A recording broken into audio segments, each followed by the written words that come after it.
pemekaran apa semua ini, kesiapan dari ini ya, kesiapan SDM terus SDA ya, itu memang sudah dipersiapkan dari sekarang. Ya. Tinggal apa Pak kendalanya yang harus di ini? Di mana? Di Bone Pesisir. Ya, Bone Pesisir itu kendalanya tinggal satu itu aja. Kita belum presentasi di hadapan DPR Provinsi Gorontalo dan belum juga di gubernur. Tapi para tokoh-tokoh Bone Pesisir sudah menghubungi Pak Gubernur. Sudah ada langkah-langkah ke sana. Tinggal formalnya ini kena Covid ini. Kalau tidak karena Covid Februari lalu itu sudah, dan mungkin sudah di Jakarta ini. Cuma karena itu. ya. Pak, ini Bapak kan mendirikan universitas. Sekarang visi misinya apa Pak? Ini kan kalau cuma universitas kan banyak universitas di Gorontalo ini. Kalau cuma swasta, swasta juga banyak. Malah kayak apa kampus Iksan apa semua kan lebih ini kan. Iya, gini. Sebuah perguruan tinggi itu apakah hanya sekedar menerima dan mengsarjanakan, mewisuda? Pertanyaan itu yang dipertanyakan sekarang. Saya melihat begini arahan Pak Nadiem. Saya ikut virtual kemarin dengan beliau. Apa yang dia sampaikan? Sekarang ini harus diarahkan kampus merdeka. Apa Kampus itu merdeka? Ya. Apa itu yang merdekanya? Itu sudah ada dalam bayangan isu kita kemarin. Dipertanyakan tingkat partisipasi angkatan kerja dari perguruan tinggi yang lulus dengan yang belum berkesempatan memperoleh pekerjaan ditambah dengan apa, itu masih tergantung.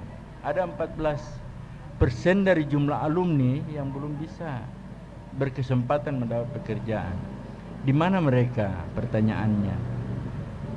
Dia tanya, apakah perguruan tinggi itu hanya menerima mahasiswa baru dan hanya sampai di wisuda mensarjanakan, lepas tanggung jawabnya?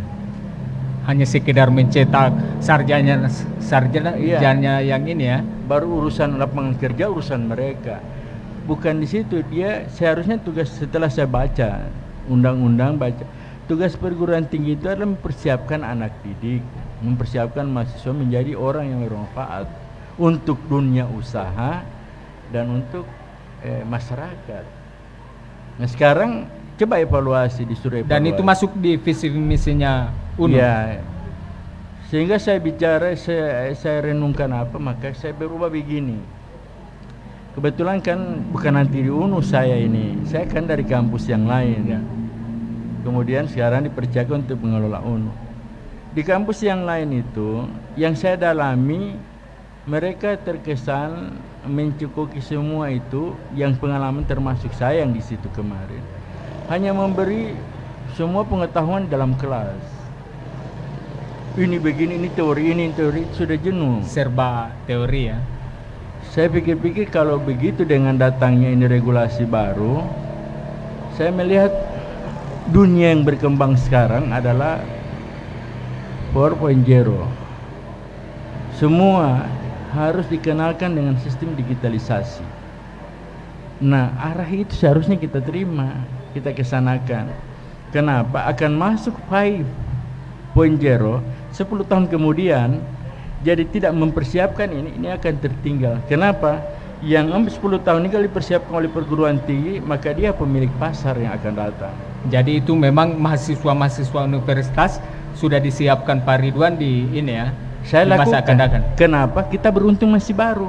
Jadi langsung menyesuaikan dengan, jadi itulah regulasi ya. yang ada itu. Berbeda dengan yang sudah lama, mereka lagi setengah mati lagi membongkar itu. Saya enak saja karena baru, maka ini regulasi baru, saya langsung menyesuaikan. Jadi cepat saya melakukan itu. Jadi kampus berbasis riset. Nah, dari situ saya memulai. Konsep berapa persen Pak? Risetnya berapa persen? Alhamdulillah saya sudah ada riset pupuk sekarang, sudah ada, tapi saya belum publis. Hasil riset sudah ada. Herbal kemarin sudah. Ini lagi akan lahir beberapa riset lagi yang akan dilakukan oleh dosen-dosen saya yang ada. Tunggu aja. Pokoknya kita adalah universitas berbasis riset yang memang saya ubah. Kalau di kampus dulu 60% adalah pendidikan pengajaran, saya balik sekarang. Saya 60 riset, sekian persen pendidikan pengajaran, karena pendidikan pengajaran ditransfer di lapangan.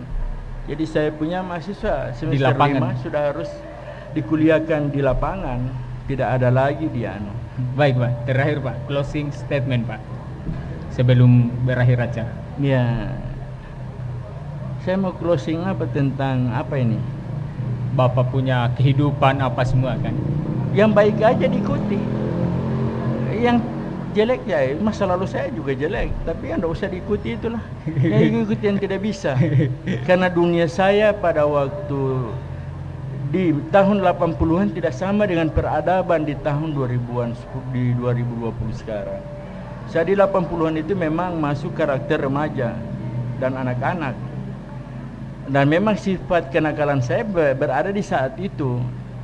Jangan bawa di yang sekarang. Saya tidak pernah mengenal narkoba dulu, sekarang sudah ada narkoba. Ya, jangan dan. Yang kedua, kalau mau mulai itu berpikir itu dilakukan dengan tindakan.